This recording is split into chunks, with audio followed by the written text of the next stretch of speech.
What up everybody, kumusta, and welcome to the Philippines. I'm currently in a nipa hut here in an undisclosed location on the island of Mindanao. So recently, you might have seen on my community tab and on various other social medias that I posted that I was potentially apprehended and arrested by the Philippines police. Now that's true, but there will be a whole other video explaining that. Today, that's not what this video is about. Quickly, before we get this video popped off and started, I want to make sure that if you guys are from Mindanao and you want your island represented in the best light possible, I went out on an epic adventure to film the best of Mindanao, and I'm about to drop all of those videos on my YouTube channel. If you're proud of your island and you want to promote it to more people around the world, make sure that you like this video, you subscribe and turn on those notifications, and you share this video so we can show people from around the world how amazing Mindanao is. This video is going to be a little bit out of context as my regular videos, but it's because I need to bring you guys sort of a message before we continue the series that I have here on my channel. But before we jump into all that, I want to let you guys know that today's video is sponsored by Nordlocker. Nordlocker has been awesome enough to support my channel during these crazy times, so please make sure you check out the link down below in the description to get yourselves a free Nordlocker account. We'll talk more about Nordlocker at the end of this video. Today I want to talk to you guys about how safe Mindanao is.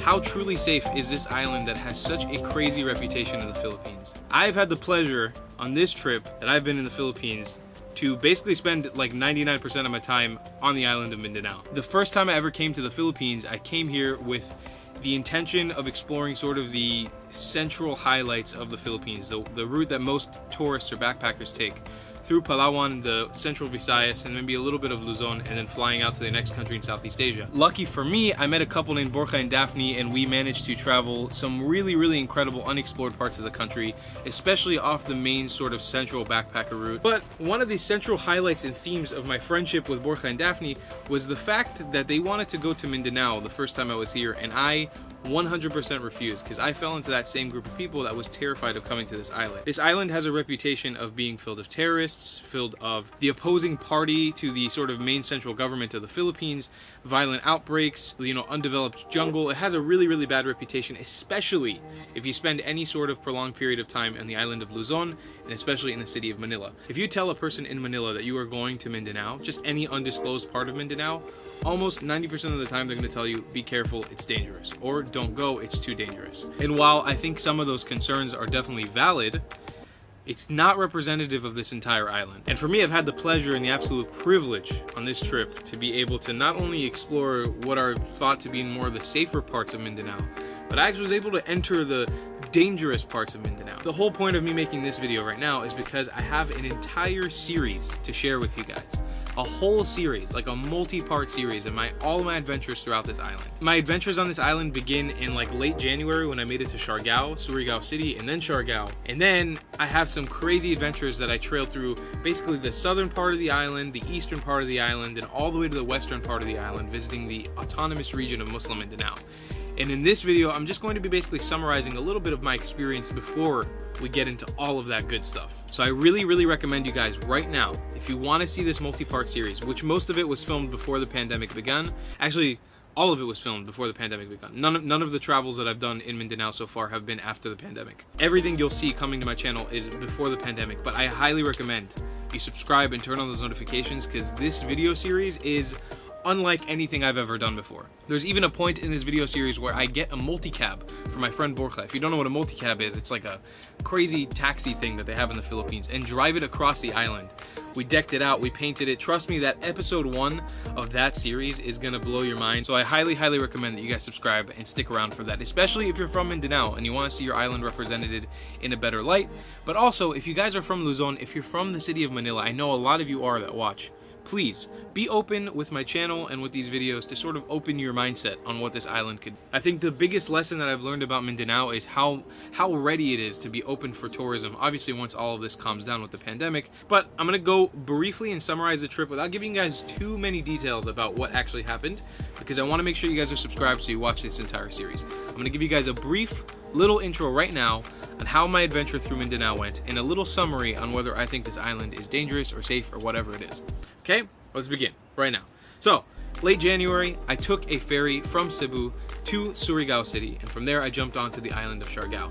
My plan on Siargao was only to be here for about a week, and I came here with my two friends, Eric and Allison from the Endless Adventure. I spent about 5 days on this island, just sort of exploring the tourist hotspots, trying to fit in as many of the things. I did some of the island hopping tours, and then of course made some new friends, especially up in the north of this island of Siargao. There's a really cool community of people who live up here that are sort of foreigners and Filipinos that are mixed together, and they're building a lot of sustainable and sort of environmentally friendly projects to boost a proper level of tourism in the north of the island. And it was really cool to just spend some time meeting new friends and invest in new friendships and connections up here. When I got to the north of this island, I started realizing this pandemic was a little more serious than I thought it was going to be, and I canceled all my plans to leave the Philippines at that time. My plan was to eventually travel to Singapore and Bali, but I decided to stay, and that's when my friend Borja offered me the opportunity to have a multi-cab.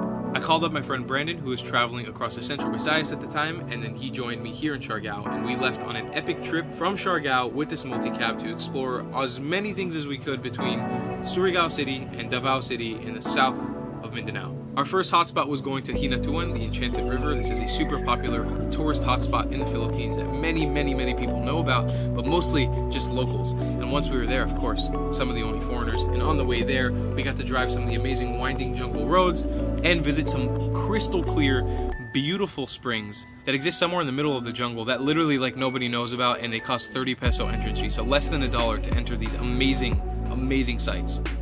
What was next? Next up, we visited Tinuan Falls. Next, we visited Tinuan Falls, which was an incredible waterfall in this country. I think is one of the best waterfalls I've ever visited in my life. From there, we ventured in some really unpaved, unstructured roads deep into the jungle of the province of the Compostela Valley, also known as Davao de Oro, and we just explored some of the most unknown parts of this island, and I would say some of the most unknown parts of this country. We went on an epic adventure to find a hot spring we didn't even know existed, and also find a freaking albino carabao. Who sees an albino carabao? After that adventure, we drove all the way down to Davao City and got to explore the awesome capital of Mindanao, also former home of the current president of the Philippines. We got to sort of explore the nature that's really built around this city. As much of a big city as it is, one of the biggest in the country, it also has a lot of nature surrounding it. And that made it for a really incredible experience, especially for a big nature and wildlife enthusiast such as myself, and exploring the awesome waterfalls of Samal Island. From there, I departed with my friend Brandon as he left on his own adventure to Vietnam, and I found myself a new travel partner, and we continued the journey that I wanted to do, looping around Mindanao, eventually coming back to Siargao Island and being with my friends here on this island. Now this part of the adventure got really wild. As I found my new travel partner Jay down in Davao, our plan was to travel across from Davao all the way to the city of General Santos City, the tuna capital of the Philippines, and meet one of my views, El. Now while we managed to do that, it wasn't the way we thought we would do it. The multi-cab exploded in Digo City, and I had to abandon my beautiful multi-cab there. But before abandoning it, I pretty much had to push it a mile with a bunch of kids into a car shop. It was a crazy adventure. You're not going to want to miss it. I spent a good amount of time in Jensan City exploring some of the awesome sites, both city-wise and nature-wise around the area, and even visited what I think is the top tourist destination in all of the Philippines, Lake Holon. You guys know how obsessed I am with Jurassic Park. This is Jurassic Park in a structure. It's insane. It is the coolest thing I've ever seen in this country. One of the best things I've ever seen ever. And the story of how I got to it is even wilder. After that, I entered what is called the most dangerous part of the Philippines, the autonomous region of Muslim Mindanao, and I have some really cool videos to show you guys from there. I got to explore the cuisine of Cotabato City and also visit some of the cool province highlights of Maguindanao province, like the Pink Mosque and the Grand Mosque. These are some of the most incredible architectural sites in all of the Philippines. And of course, when I was in Cotabato City, the pandemic had begun, and it was in full swing here in the Philippines, and I had to gun it to try to make it back to Siargao Island with my family as fast as possible.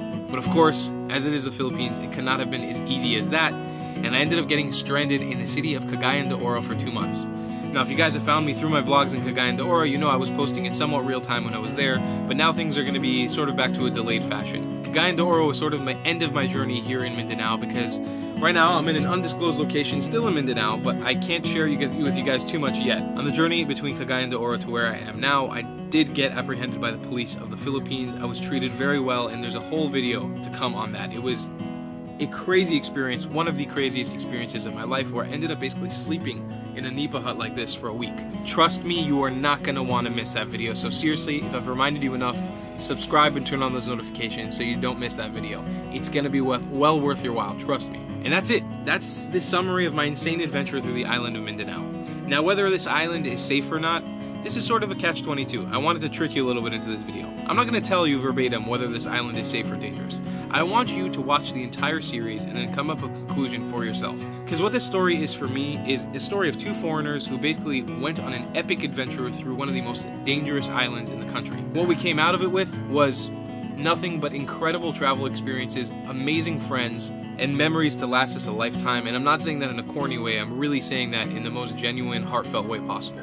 This island provided me with adventure unlike any I've ever had in this country. And I've spent a lot of time in the Philippines. So I highly, highly, highly recommend that you come to your own conclusions about it.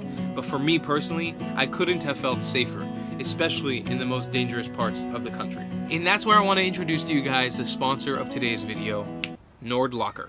So let me quickly tell you guys all about Nordlocker. Nordlocker is an app that you can actually go and download yourself and have a place to store files and encrypt them in a secure and safe spot on the internet. And the encryption process is as easy as dragging and dropping it into the app and having it automatically encrypt all your files for you. There are so many practical uses for this, like encrypting online data, banking information, photos, personal documents, and things that you just generally want to keep out of prying eyes. You have absolutely unlimited amounts of encryption on any files that you want to upload, as well as super easy syncing to cloud services like Dropbox, Google Drive, and more. My favorite part about it is that they're offering you a 30-day money-back guarantee if you're not happy with the service. And if you don't want to spend any money trying it, you don't have to. You can already get a free account with up to 2 gigabytes of encrypted data for free. So hey, go get Nordlocker right now for free by visiting nordlocker.net/thetravelingclatt. During these trying times, the people behind Nord are really firing up to stand behind creators and support them, because financially, this is a very difficult time for creators online. So if you can, the people behind Nord and I would super appreciate you guys going and trying Nord for free today.